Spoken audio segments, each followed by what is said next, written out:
মৰাণৰ জৱাহৰ নবোদয় বিদ্যালয়ত জঘন্য ঘটনা।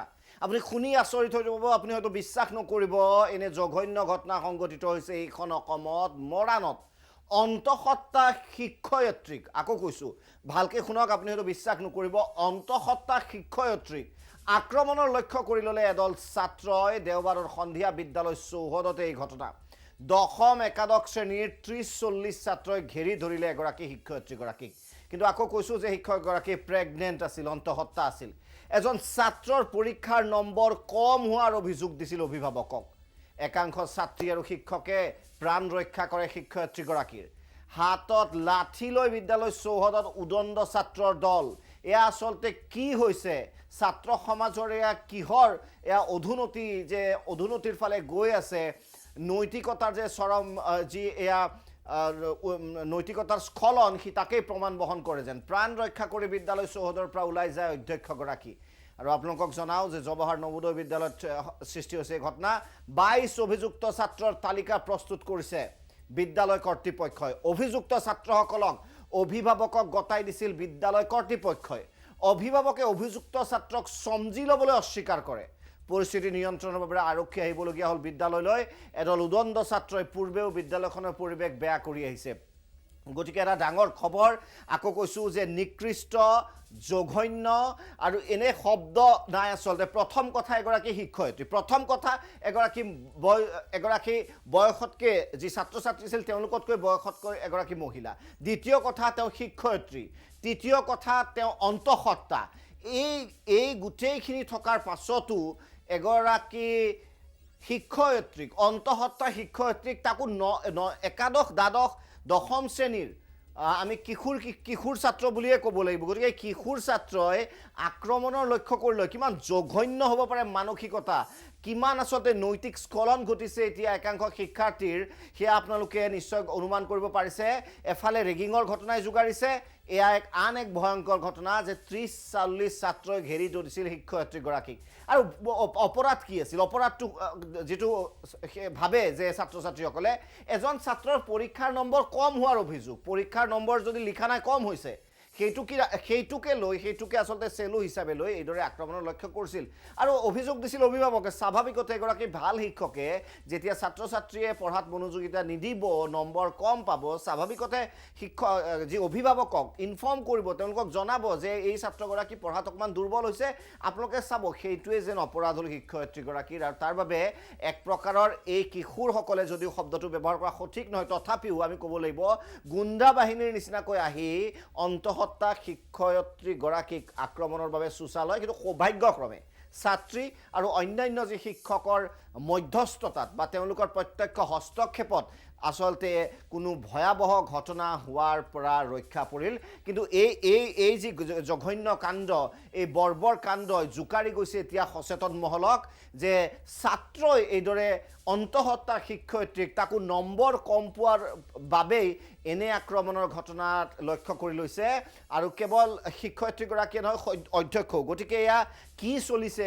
এই ছাত্ৰ ছাত্ৰীসকলক আচলতে সাংঘাতিকভাৱে মানসিক এওঁলোকক কাউন্সিলিঙৰ এতিয়া প্ৰয়োজন নিশ্চয়কৈ। কাৰণ এয়া নহ'লে ভৱিষ্যতে এই উদণ্ড ছাত্ৰ যি এজাক আছে, এওঁলোক ভৱিষ্যতে যি অসামাজিক নাগৰিক হিচাপে এওঁলোক স্বীকৃতি পোৱাটো খাটাং। কিন্তু মানসিক এওঁলোকক কাউন্সিলিঙৰ যথেষ্ট প্ৰয়োজন আছে।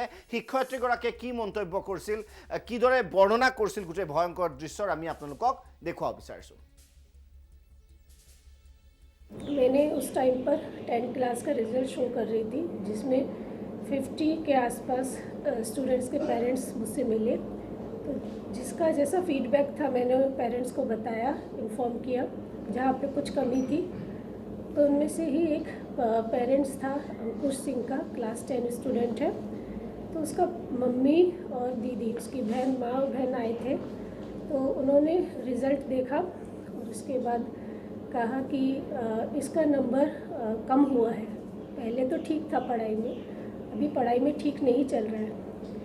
तो इवनिंग की बात है, इवनिंग असेंबली के टाइम की, जब हम इवनिंग असेंबली के टाइम साइन कर रहे थे हाउसेस का, उस टाइम पर ये पूरा भीड़ जिसमें अंकुश सिंह को लीड कर रहा था, क्लास 10 स्टूडेंट, उसने पूरे 10 के स्टूडेंट्स थे, 11 के स्टूडेंट्स थे, जिसमें जो सिर्फ आगे स्टूडेंट्स थे मैं सिर्फ उनका चेहरा देख पाई। भीड़ बहुत ज़्यादा था, करीब 30-40 स्टूडेंट्स थे उनमें।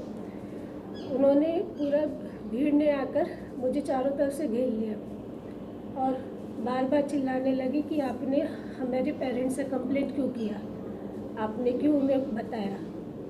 तब मैंने उनसे यही कहा कि तुम्हारे पेरेंट्स हैं, तुम्हारे बारे में पूछा तो जो सही था मैंने बताया, अभी तुम अपने आप को आगे सुधारने की तरफ ध्यान दो। तो इस पर वो मुझ पे चिल्लाने लगे कि आप ऐसा नहीं कर सकते, आपने ऐसा क्यों किया, आप कौन होते हैं करने वाले। वो मुझ पे तेज़ी से एब्यूजिव लैंग्वेज यूज़ करने लगे और मेरे आगे की तरफ बढ़ते चले जा रहे थे ताकि मुझे हार्म कर सके। और मैं 5 मंथ्स प्रेग्नेंट भी हूँ। तो मैंने जैसे तैसे अपने पेट पे हाथ रख के अपने आपको सेव किया ताकि किसी का धक्का मुझे ना लगे।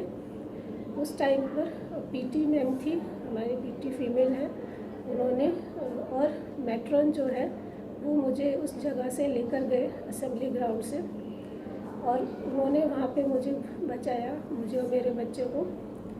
इसके बाद हम हॉस्टल की तरफ जा रहे थे इवनिंग असेंबली ख़त्म करके। उसमें 11 क्लास के लड़के इकट्ठा हुए और बोलने लगे कि अंजू रुको रुको, हमें बात करनी है। फिर पीछे से आवाज़ आए मारो मारो इसे।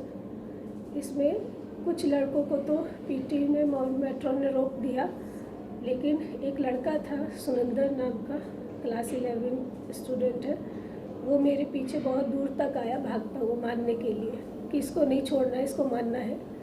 तो उसमें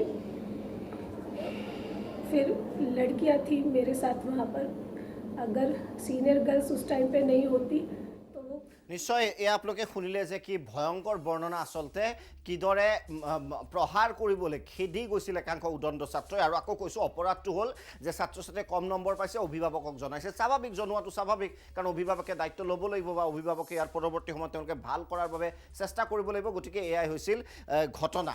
এতিয়া অধ্যক্ষই কি মন্তব্য কৰিছিল এই ঘটনা সন্দৰ্ভত আপোনালোকক দেখুৱাব বিচাৰিছোঁ। पीटीसी मीटिंग का आयोजन हुआ था 27th ऑफ दिस मंथ।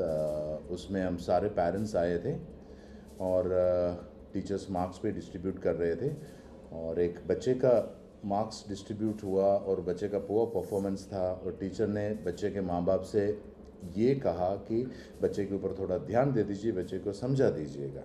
और उसी का खुंदक निकाली उस बच्चे ने। बड़े ही अनफॉर्चुनेट इंसिडेंट हो गए मेरे स्कूल में।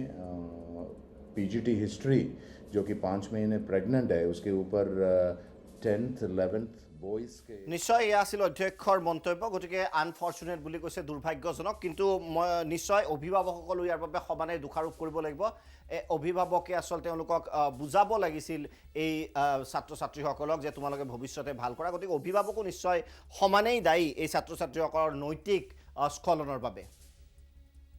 আমি এই মুহূৰ্তত আমাৰ সংবাদদাতা হোমেন ফুকনৰ সৈতে সংযুক্ত হ'ব বিচাৰিছোঁ। এই গোটেই ঘটনা সন্দৰ্ভত হোমেন ফুকনে যি প্ৰতিবেদন প্ৰকাশ কৰিছিল সেই প্ৰতিবেদন আপোনালোকক দেখুৱাব বিচাৰিছোঁ। হোমেন ফুকনৰ ওচৰলৈ যাম।